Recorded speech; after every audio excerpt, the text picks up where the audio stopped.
Amsal pasal 28 ayat 10-16. Siapa menyesatkan orang jujur ke jalan yang jahat akan jatuh ke dalam lubangnya sendiri.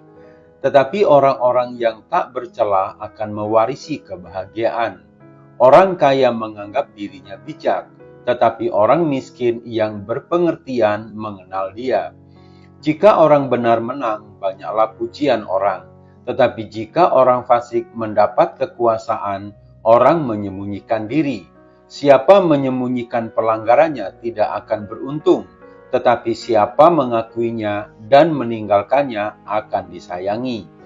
Berbahagialah orang yang senantiasa takut akan Tuhan, tetapi orang yang mengeraskan hatinya akan jatuh ke dalam malapetaka. Seperti singa yang meraung atau beruang yang menyerbu, demikianlah orang fasik yang memerintah rakyat yang lemah. Seorang pemimpin yang tidak mempunyai pengertian keras penindasannya, tetapi orang yang membenci laba yang tidak halal memperpanjang umurnya. Baca juga Roma pasal 2. Hati yang dikeraskan bagian pertama. Saudara-saudara, berbahagialah orang yang senantiasa takut akan Tuhan, berbanding terbalik dengan hati yang dikeraskan.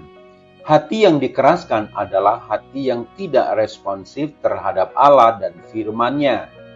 Dalam Amsal 28 ayat 14 mengatakan secara khusus menekankan ketidakresponsifan terhadap penghakiman Allah. Mungkin kita langsung berpikir tentang Firaun yang berulang kali menyaksikan kuasa dan murka Allah yang besar dan gemetar di hadapannya, namun mengeraskan hatinya segera setelah tulah-tulah itu terangkat. Kebodohan Firaun itu menjadi pepatah di antara orang-orang kafir, sehingga orang Filistin kemudian berargumen di antara mereka sendiri, "Mengapa engkau berkeras hati?" Sama seperti orang Mesir dan Firaun berkeras hati. 1 Samuel 6 ayat 6. Seringkali Allah menunjukkan kesabaran dan panjang sabar dalam berurusan dengan manusia dan kebodohan hati yang dikeraskan. Hal ini diungkapkan dengan baik oleh Rasul Paulus. Maukah engkau menganggap sepi kekayaan kemurahannya, kesabarannya dan kelapangan hatinya? Tidakkah engkau tahu bahwa maksud kemurahan Allah ialah menuntun engkau kepada pertobatan? Roma 2 ayat 4.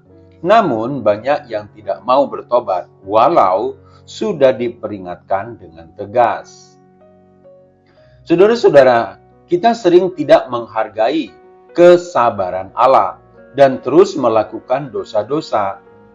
Kita hanya menimbulkan bagi diri kita sendiri murka Allah atas diri kita sendiri pada hari di mana murka dan hukuman Allah yang adil akan dinyatakan. Namun sebaliknya firman Tuhan katakan, berbahagialah orang yang senantiasa takut. Kita mungkin berpikir bahwa rasa takut merupakan kelemahan dan bahwa ketakutan yang terus-menerus itu merugikan. Kita mungkin memiliki konsep tentang keberanian sebagai tidak adanya rasa takut tentang apapun, walau dalam bertindak ketidakbenaran.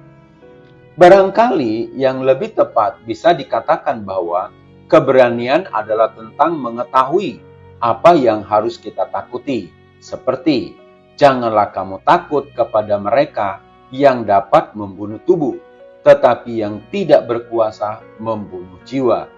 Takutlah terutama kepada Dia yang berkuasa membinasakan baik jiwa maupun tubuh di dalam neraka.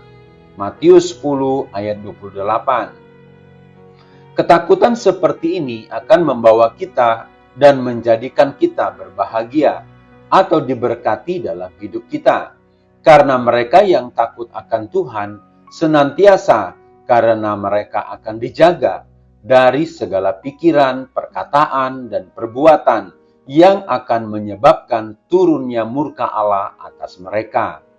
Saudara-saudara yang terkasih, ketika murka Allah dinyatakan kepada kita, akan lebih baik jika kita merasa takut dan cepat-cepat bertobat. Janganlah kita menunda dan mengeraskan hati, tetapi haruslah kita peka terhadap bahaya rohania dari dosa dan realitas penghakiman ilahi. Janganlah hati kita dikeraskan atau kita menahan dari berkat Allah dan menghukum kita dengan kehancuran yang adil. Saudara-saudara, dengarkanlah firman Tuhan ini. Amsal pasal 19 ayat 23. Takut akan Tuhan mendatangkan hidup, maka orang bermalam dengan puas tanpa ditimpa malapetaka. Baca juga Amsal 14 ayat 27. Takut akan Tuhan adalah sumber kehidupan, sehingga orang terhindar dari jerat maut. Saudara-saudara, sungguh indah belajar firman Tuhan, sehingga kita semakin mengerti kehendak Allah. Terlebih lagi, hati kita dilembutkan. Haor Ministry.